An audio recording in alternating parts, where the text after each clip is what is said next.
Great. Next thing is we have this picture on here to try to trace, and we need to trace these outlines with splines, it's called. So we need to have a sketch on here. So we're going to create a new sketch, and I'm going to click the surface of this elk. Now, there's two things to see when you're working with splines. There's sharp points like here, here, here, here, here. Those sharp points are the start and stop point of a spline. These curves, this is a curve around, comes back to this sharp point. This is one spline that makes all these curves. Then we start a new spline. We go into these curves. So I'm going to only show you a little bit. I'm going to only show you a section.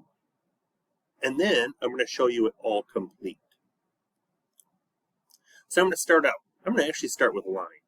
I'm going to get my straight line here. There's a straight line right here. I'm trying to get in as using the scrolling in and out as much as possible. But these are all straight lines already. So I got my straight lines done. Now I'm going to go create spline fit point spline. I'm going to give you a little tip. You want to do as few points as possible, but you want to go one point on each side of this curve. So like I don't need a point over here. I can put one in the middle, and then I can do one on each side of this curve, and it'll kind of, I'm just clicking once, and it's kind of figuring out the spline for me.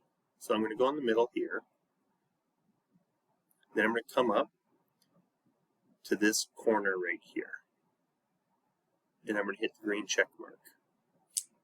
Now that I've hit the green check mark, if I hit the escape key, but I have this spline selected, I can adjust these lines and adjust these points to wherever I need them.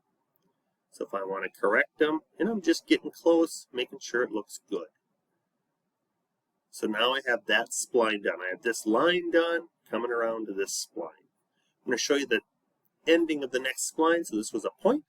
I got a curvy line coming in, so I'm going to go create spline, fit point spline. Start right on the end point. It should have that box around there. I'm going to come in here. There's another point here. Grab a point here. And grab a point here. Now that's a sharp corner, so I'm going to hit the check mark. Hit the escape key so I can adjust this down.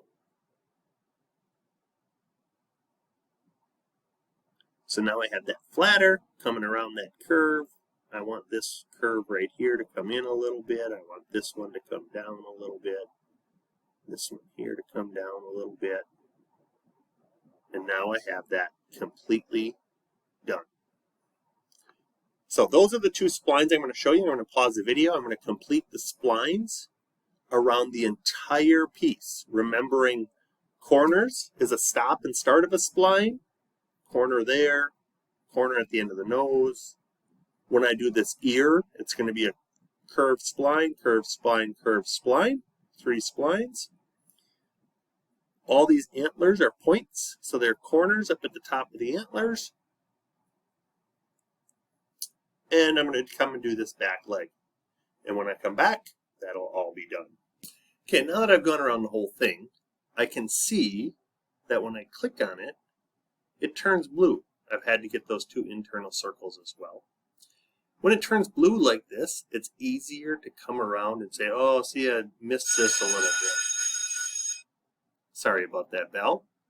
But I missed this a little bit. I can come and I can adjust the points so that they fill in a little bit better. Don't have to, but can. Then grab that point, and I can adjust the influence on these green lines, and that'll change what that looks like. So I should be able to highlight this. I should be able to highlight the leg, and it should turn blue. I should be able to highlight and click on the ear, and it should turn blue. And these 2 little internal islands should be able to highlight and turn blue as well. And that's creating splines.